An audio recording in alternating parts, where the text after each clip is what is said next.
अस्सलाम वालेकुम दोस्तों, आज मैं आपके लिए एक दिल को छू लेने वाली कहानी लाई हूँ। उदास ट्री, एक ऐसे दरख्त की जो अकेला था मगर उसकी खामोशी में एक गहरा सबक छुपा है। चलते सुनते हैं एक ये जादुई खूबसूरत जंगल के कहानी। दरमियान में समर नामी एक छोटी सी परी रहती थी, जिसका काम उदास दिलों में उम्मीद जगाना था। समर के परों का रंग बदलता रहता था। जब वो कामयाब होती तो वो सुनहरे चमकते थे। इस जंगल में सबसे कदीम और अहम दिलशाद द साइलेंट ट्री था, जो जंगल की हर उदासी को जज्ब कर लेता था। दिलशाद ने इतनी उदासी जज्ब की थी कि उसका जादुई दिल पत्थर बन चुका था और वो मुकम्मल तौर पर खामोश था।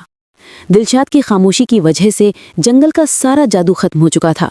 कोई हंसता नहीं और कोई नया फूल नहीं खिलता था। समर के पर भी मद्धम पड़ गए थे, क्योंकि उसके पास कोई भी दिल खुश करने का काम न था। समर को एहसास हुआ कि खुशी वापस लाने के लिए उसे असल गम को ढूंढना और उसे दूर करना होगा। वो उड़कर दिलशाद के पास पहुंची और उसे छूने की कोशिश की, मगर दरख्त का तना पत्थर की तरह ठंडा था। समर ने दिलशाद से बात करने की कोशिश की। दिलशाद, तुम बहुत उदास हो, प्लीज हमें बताओ। दिलशाद में कोई हरकत न हुई, सिर्फ एक बहुत ही हल्की खामोश सरगोशी समर तक पहुंची। समर ने सरगोशी सुनी और समझ गई कि दिलशाद को बात नहीं बल्कि इजहार यानी एक्सप्रेशन की जरूरत है। समर ने सोचा, पत्थर दिल सिर्फ एक गीत से पिघल सकता है जो उसकी उदासी की जबान में हो। समर ने जंगल से छोटे छोटे मुख्तलिफ रंगों के एहसास के कतरे जमा करने का फैसला किया। वो जानती थी कि खुशी का जादू तब तक काम नहीं करेगा जब तक गम का जादू पहले जाहिर न हो। समर ने अपने सारे एहसास के कतरे मिलाकर एक रंगीन नगमे का तेल बनाया। वो आहिस्ता से उड़कर दिलशाद के ऊपर चढ़ी, बिल्कुल खामोशी से, ताकि दरख्त परेशान न हो। जब वो सबसे ऊपर पहुंची तो उसने तेल का पहला कतरा दिलशाद की एक छोटी टूटी हुई शाख पर डाला। कतरा शाख में जज्ब हो गया और शाख से एक हल्की नीली सर्द रोशनी फैलना शुरू हो गई। जैसे ही रोशनी फैली, दरख्त ने एक बहुत ही गहरा खामोश गीत निकालना शुरू कर दिया। ये दिलशाद की पोशीदा उदासी का गीत था, जो इतने सालों से उसके अंदर दबा हुआ था। समर ने गीत सुना और उसे पहली बार एहसास हुआ कि गम को छुपाना कितना मुश्किल होता है। समर ने मजीद तेल दरख्त पर डाला और गीत बुलंद होता गया। उसके रंग बढ़ते गए।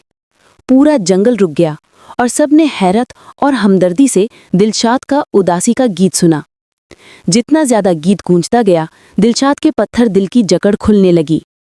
गम का इजहार मुकम्मल हुआ और अचानक दिलशाद की शाखों से ताज़ा सब्ज पत्ते निकलना शुरू हो गए।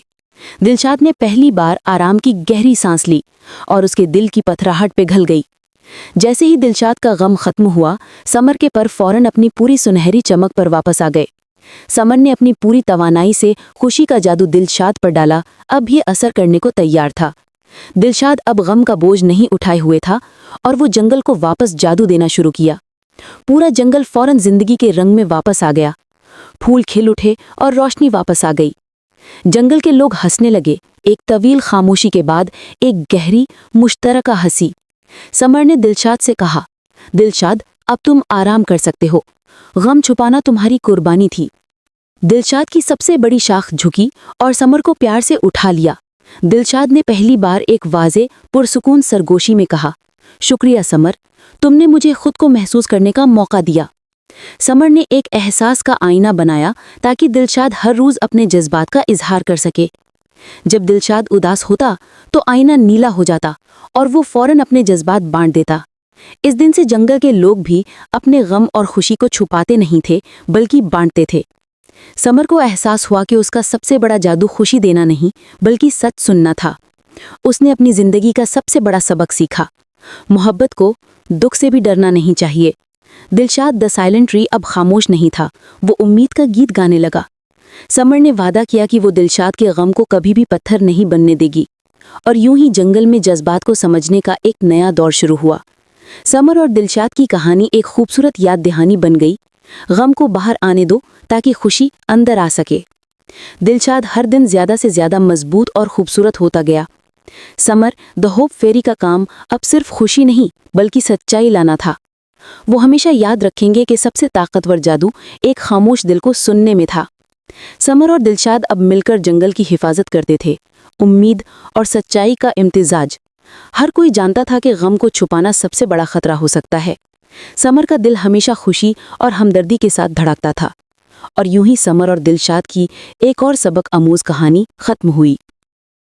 तो दोस्तों, आपको ये कहानी पसंद आई हो तो वीडियो को लाइक ज़रूर करें, अपने ख्यालात का इजहार कमेंट्स में लिखें और मज़ीद ऐसी कहानियाँ सुनने के लिए सब्सक्राइब करना मत भूलें।